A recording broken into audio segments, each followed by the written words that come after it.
Mr. Mike Freeman, I believe it's for the Bleacher Report, wrote an article, and in that article about Russell Wilson, Mike Freeman talked about what may have led to the departure of Percy Harvin. Talked about the relationship between himself and that of quarterback Russell Wilson was not the greatest. Talked about how some folks in that locker room may not be having the greatest relationship with their quarterback. And in part, it's because, I'm paraphrasing here because I don't have the direct article in front of me, but it's no big deal because I pretty much know it. In part, it's because Russell Wilson obviously doesn't absorb as much blame as he should when the team struggles. But the other part about this is the fact that he's obviously gone about the business of ingratiating himself with Seattle Seahawks management, and as a result, there are questions as to whether or not he is black enough. I'm going to repeat that. Is Russell Wilson black enough? Now, let me say this, because obviously for some people it's a very, very tense subject. For me, it's something that's nauseating. It's something that just grates my last nerves, along with any black person with a speck of intelligence. I'm really getting sick and damn tired of this. It's the same thing Donovan McNabb went through in Philadelphia. It's the same thing I go through on television. It's the same thing, it's seemingly any black person that elevates their quality of life and doesn't, quote unquote, take the hood with them to wherever they elevate to, suddenly you're a sellout, you're a coon. You're all of these different things. These are the things that I've been called. I've been called the house N-word. I've been called the coon. I've been called all of this other stuff. And I'm as black as they come. Maybe not in my complexion, which is black, not necessarily light skin, but certainly not dark skin. But my spirit, my soul, my cadence, my tenor, my rhythm, who I am, what I feel, what I stand for, how I believe, what I think about, my cultural foundation, ain't nothing but blackness up in this, brother. But having said all of that, let's be clear. Who the hell is anybody to define what black is outside of one's skin color? Who the hell is anybody to do that? There's the same level of ignorance we dealt with before with the whole Richie Incognito, Jonathan Martin scandal, the bullying scandal with the Miami Dolphins last season. Because, ladies and gentlemen, Jonathan Martin was a graduate of Stanford, highly educated brother. And because of that, and he didn't walk around spewing misogynistic lyrics, spouting out the N-word with every other sentence, cussing like a sailor, putting complete sentences together. In the eyes of some fools inside that Miami Dolphins locker room, according to reports, Jonathan Martin wasn't as much of a brother in their eyes as Richie Incognito. This is the kind of insidious nonsense that's sifted through our society, and particularly through the African-American community, that has to be dealt with. Has to be dealt with. It has to stop. It cannot be tolerated any longer. Let's get this out of the way. What the hell is wrong with Russell Wilson? Dresses nice, carries himself like a professional, articulates himself very well,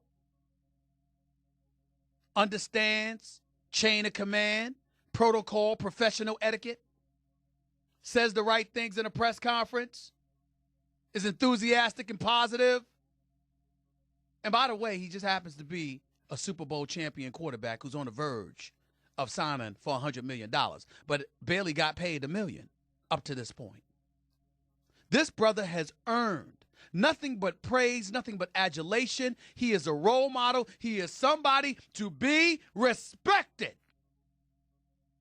Plain and simple. But what are people saying about him? How are they talking about him? I mean, you listen to some of these folks. What exactly is the problem with Russell Wilson? I'd like to know. Because I really, really don't get it right now. I don't understand. What's the problem? He's not hood enough. He ain't speaking Ebonics. He ain't rolling out with rimmed out cars, playing loud hip hop music. See, these are the kind of things people outside the black community are thinking about, the stupid fools in the black community who have the temerity and the unmitigated gall to say this nonsense. What the hell is wrong with you people? Don't you understand? Because you see, even though Mike Freeman wrote this article, and even though it's unsourced, or has sources rather, but nothing confirmed, we don't know who's saying what. We don't know whether he's talking about 2 people or 25 people in the locker room, and there are people that may question the validity of the report, even though I do not. We must understand that the reason why this story should have validity, because there is no doubt that even if there is no one inside the Seattle Seahawks locker room who feels that way about Russell Wilson, chances are there's a whole bunch of people in the NFL who feel that way about him, and outside the NFL, coming from the black community, who feel that way about Russell Wilson. Because every time a successful black man rises to the occasion and conducts himself in a certain way, black folks got a problem with it. Let me tell y'all something, my new listeners right here on Sirius XM, Mad Dog Sports Radio, Channel 85. Let me tell y'all a little bit something about me that's going to make me very unpleasant to a lot of people. I believe in fairness. I do not believe that every white person is a racist. I don't think most are. I do not believe that every time a black person has a problem, white folks are keeping us down. I do not believe that just because you are successful and you conduct yourself in a pristine fashion, that you've shredded your blackness and you've turned in your black card. I don't walk around thinking that everything requires affirmative action. And I got news for you, white America. Most black folks don't either. Don't you think for one second that these ignorant damn fools spewing this nonsense about Russell Wilson speak for the vast majority of black folks in this nation. We know better.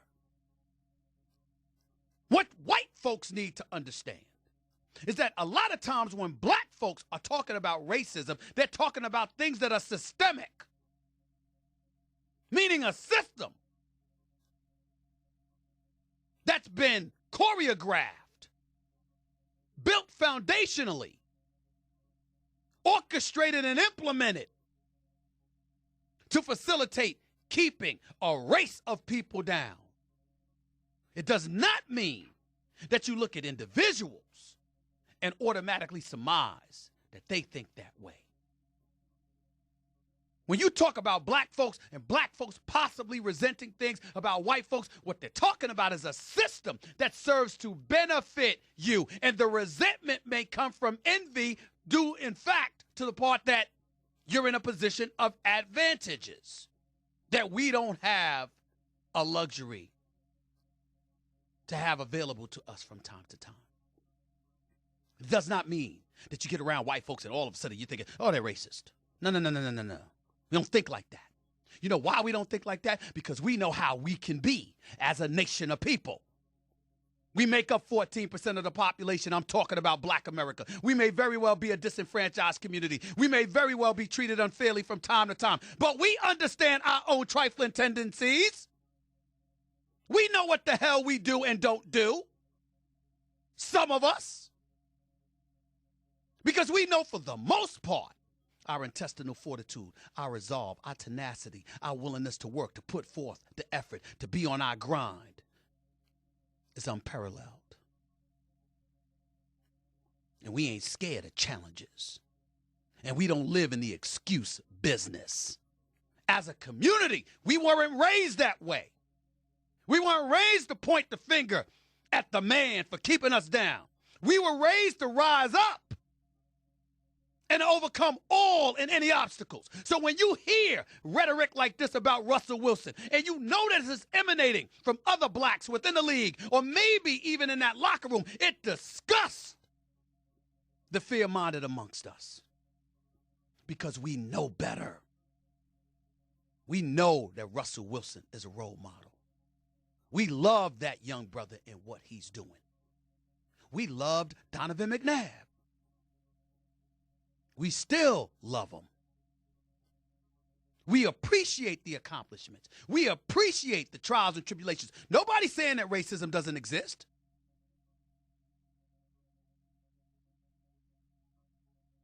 But we understand we got our own houses to clean too.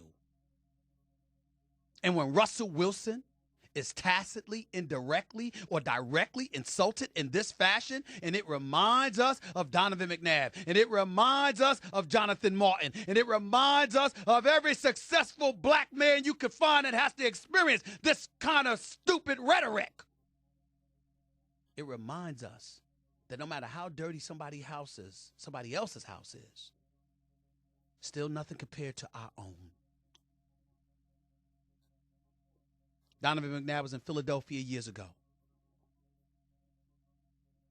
You had people inside and outside that locker room that were saying the same things about him. Donovan McNabb is a brother. Donovan McNabb is a good man. Donovan McNabb was raised by two wonderful parents. Donovan McNabb's brother is good people. His wife is wonderful. His children are wonderful. The issue with Donovan McNabb was that Donovan McNabb didn't use the voice that he had to his advantage in the eyes of many of us. And that was problematic because we know that he was intelligent, he was thoughtful, he was articulate, and he was accomplished enough to say something and to have it resonate in a fashion that would make him far more profound and powerful than he is right now.